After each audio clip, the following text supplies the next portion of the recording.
Представници од општина Виница вчера присуствуваа на завршната работна средба од проектот Транспарентно владење, предизвици на локалната самуправа кој започна 2009 година.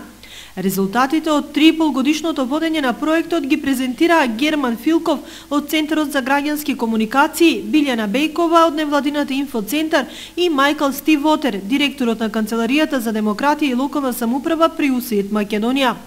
Резимирајќи ги резултатите од работењето на сите 13 општини вклучени во истиот проект, меѓу кои општина Виница, забележено е подобрување на состојбата во сите аспекти од работењето на општините опфатени со ова истражување. Најголемо подобрување има кај учеството на граѓаните во процесот на донесување на одлуки, следено од подобрувањето во делот на проактивноста на општините спрема локалните заедници, информираноста на граѓаните и отчетноста на општината.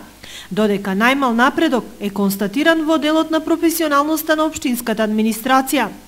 Истражувањата покажале значителен напредок во областа на учеството на граѓаните во јавните расправи. Во периодот од 2009 година на наваму забележителен е пораст од 24 на 50%.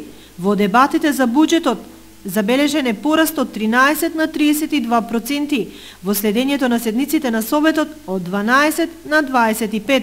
Поднесувањето на граѓански иницијативи бележи зголемување од 29 на 37%.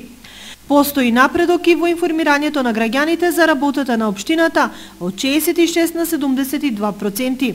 Граѓаните и бизнисмените генерално се понезадоволни од работењето на општините, за разлика од представниците на невладините организации, чие задоволство е значително поголемо и тоа во сите области опфатени со проектот.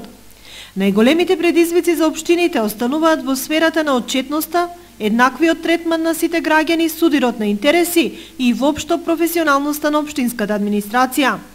По излагањата следуваше и дебата за размена на добрите искуства и практики меѓу 13 општини: Виница, Штип, Свети Николе, Струмица, Рачиново, Гази Баба, Чучер, Сандево, Петровец, Куманово, Охрид, Дебар, Кичево и Тетово. На работната средба присуствуваа и представници од ЗЕЛС, од Државната комисија за спречување на корупција и од невладините